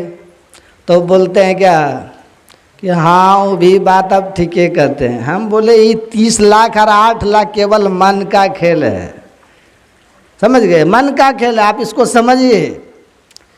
सत्संग खूब सुनते हैं, ब्रह्म ज्ञान खूब सुनते हैं, मन को समझिए। इसको नहीं समझिएगा ना तो सब गड़बड़ा जाएगा आपका। आपके घर में कार है, घर में 5 लाख वाली आपके घर में कार है, लेकिन अगर आपको पड़ोसी से झगड़ा है तो आप पड़ोसी के पास नहीं है कुछ, आप कार में बैठिएगा ना तो लगेगा कि 1 करोड़ में है। अरे दुनिया का हम सबसे सुखी आदमी, क्योंकि पड़ोसी ही साइकिल पे चल जाते हुए दिख रहा है ना, और आप कार में हैं, आप गदगद हैं। कल वो पड़ोसी अगर 70,000 का एक मोटरसाइकिल खरीद लिया ना, ये 5 लाख के कार में अब आपको सुख नहीं मिलेगा। अब लगेगा कांटा चुभ गया।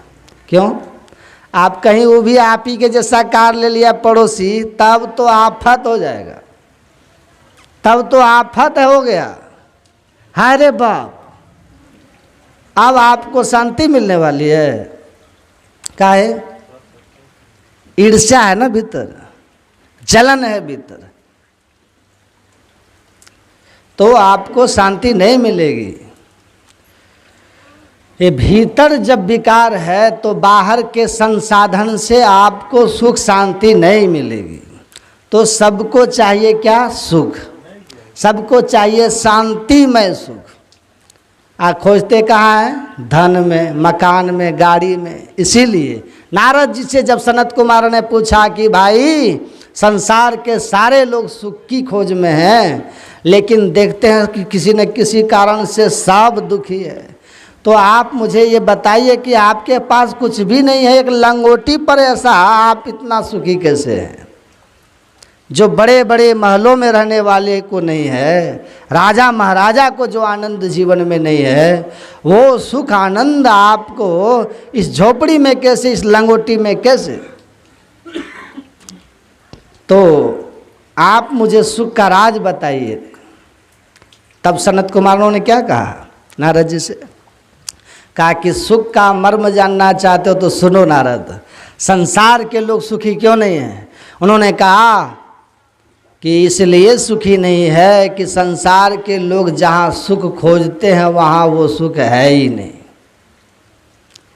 एवे भूमा तत्सुखम न अल्प सुखम अस्ति भूमा तवे जिज्ञासितव्यः। हे नारद जी, संसार के लोग जहाँ सुख खोजते हैं वहाँ सुख नहीं है। संसार के लोग सांसारिक पदार्थों में सुख ढूंढते हैं, और संसार के पदार्थ परिवर्तनशील और नाशवान है। जो पदार्थ स्वयं परिवर्तनशील हो, नाशवान हो, वो कैसे अस्थाई और अविनाशी सुख देगा? कैसे अविनाशी और अस्थाई सुख देगा जो स्वयं नाशवान है? किसी को पुत्र हुआ, बहुत खुश है, अब पुत्र मर गया, तब क्या होगा? दुख होगा कि नहीं? मरता है कि नहीं मरता है? बाप के रहते बेटा मरता है कि नहीं मरता है?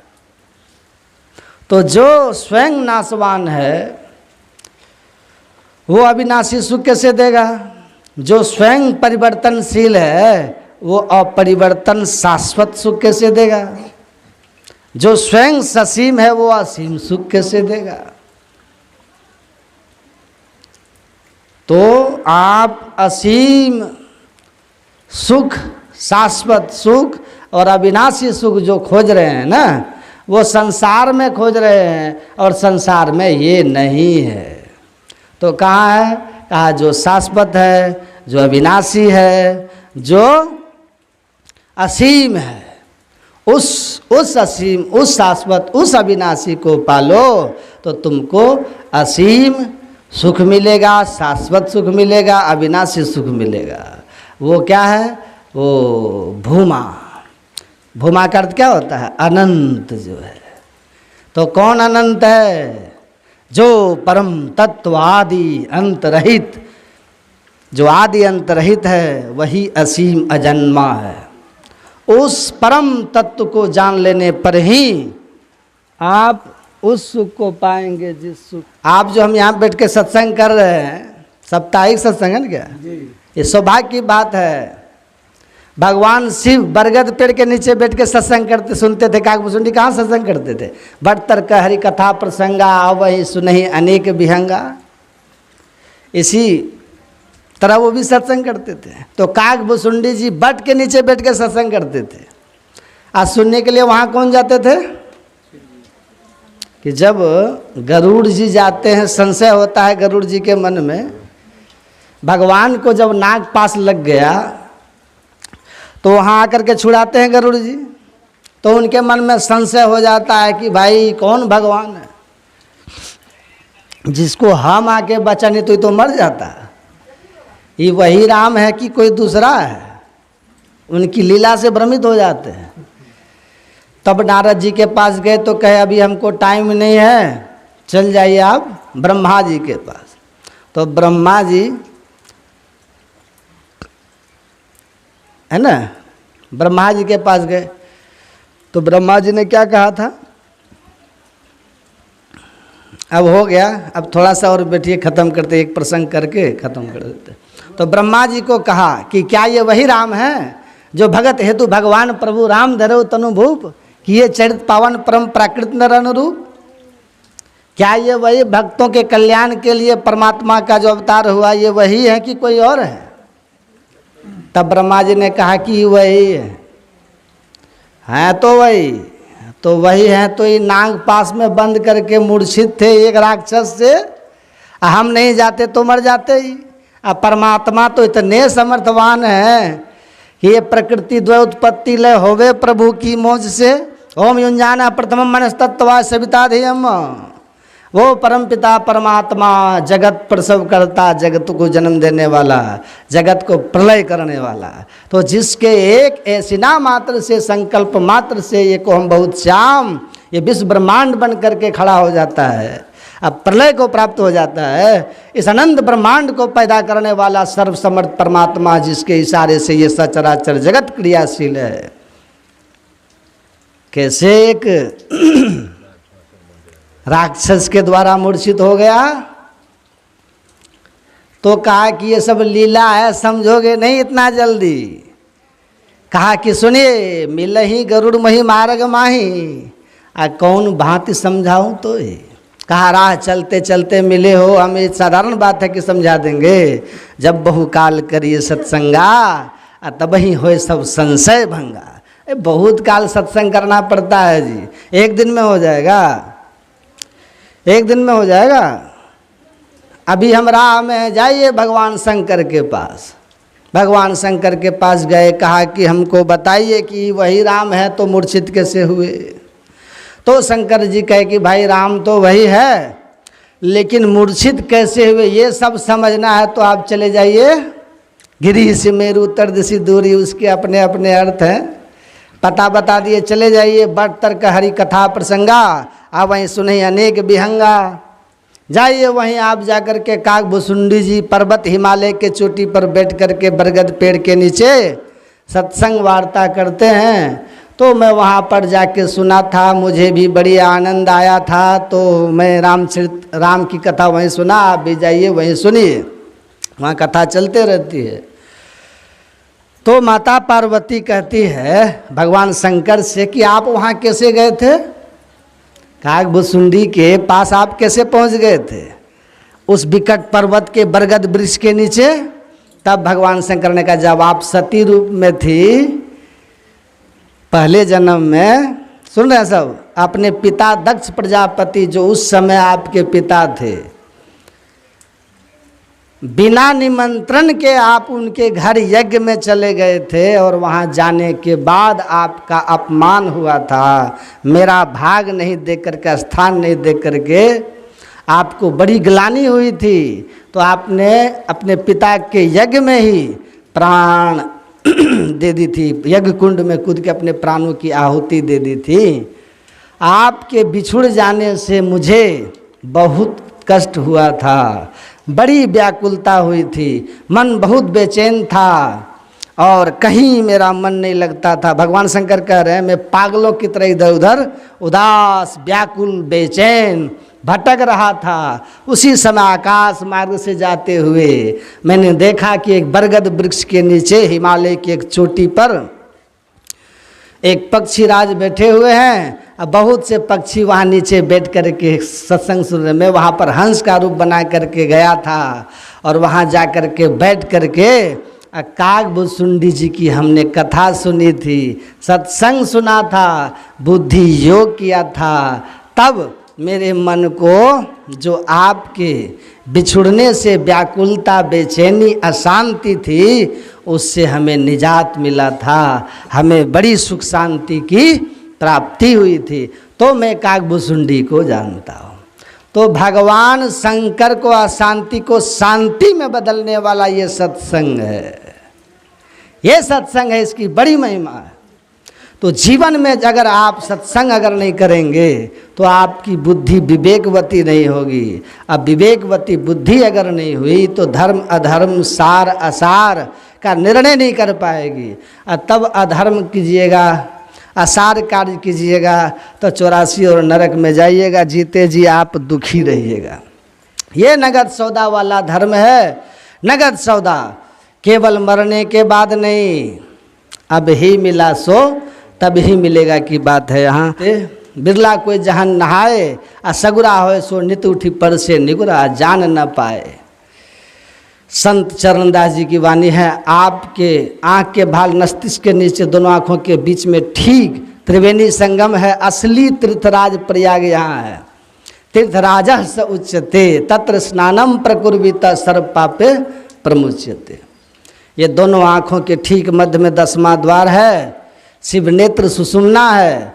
कहते हैं ये ऐसा सुषुम्ने व परम तीर्थम, सबसे श्रेष्ठ तीर्थ है। इस तीर्थ में, इस तीर्थ के भेद को कोई बिरला गुरु ज्ञानी जानता है।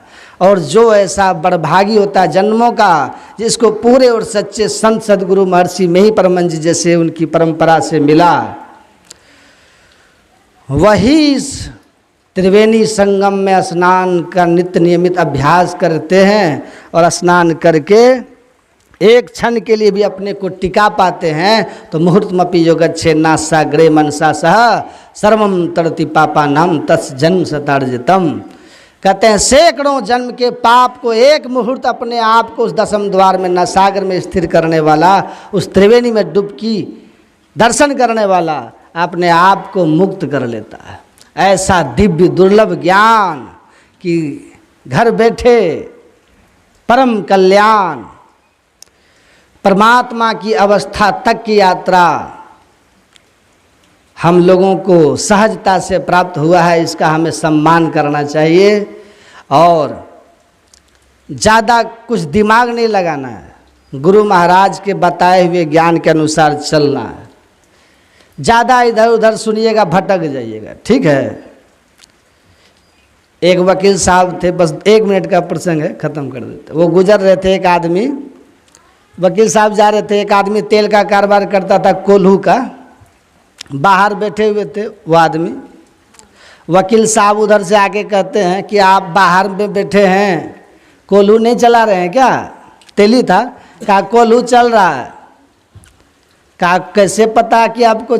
कहा कि बैल के गले में घंटी बांध दिए। अब बैल जब चलता होता है ना, चल रहा होता है, तो घंटी हमको आवाज़ सुनाई देती है, तो हम समझ जाते हैं कि हमारा कोल्हू वहाँ चल रहा है, तेल पेरा रहा है। जब रुक जाता है तो जा कर के फिर चला देते हैं। तो वकील साहब कहता अच्छा ऐसा भी तो हो सकता है कि बैल खड़ा हो जाए, गर्दन हिलाने लगे। ऐसा भी तो हो सकता है कि बैल खड़ा होकर गर्दन हिलाए तो घंटी बजेगी। तो वो व्यक्ति जो बैठा हुआ था वो बोले कि सुनिए वकील साहब, आप जल्दी निकलिए यहाँ से, खाली कीजिए हमारे दरवाजे को। कहा कि क्यों?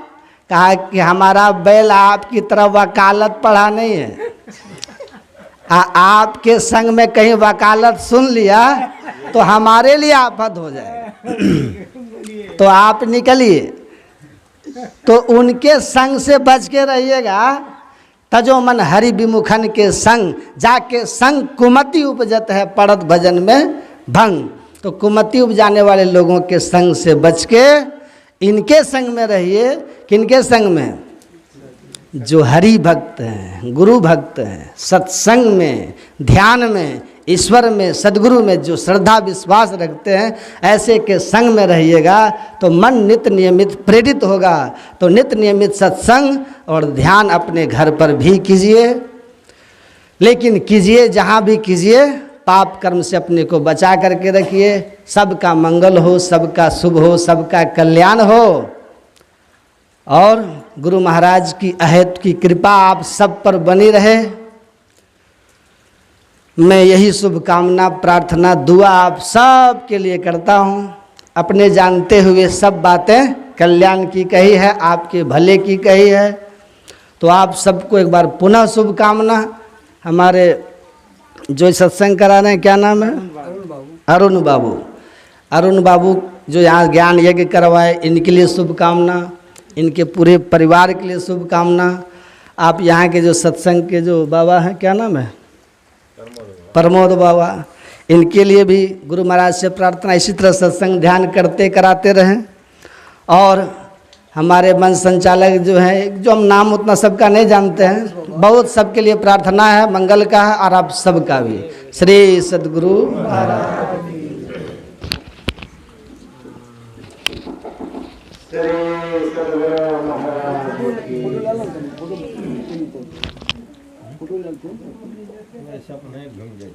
कुछ आवश्यक सूचना है। कल दिनांक 9/8/2023 दिन बुधवार के पूर्व मुखिया नारायण शर्मा के दरवाजे पर संत मत सत्संग का दोनों सत्रों का आयोजन रखा गया है, जिसमें कि परम पूज्य स्वामी नवल किशोर बाबा और परम पूज्य स्वामी घनश्याम बाबा का प्रवचन होगा। सभी श्रद्धालु सत्संग प्रेमी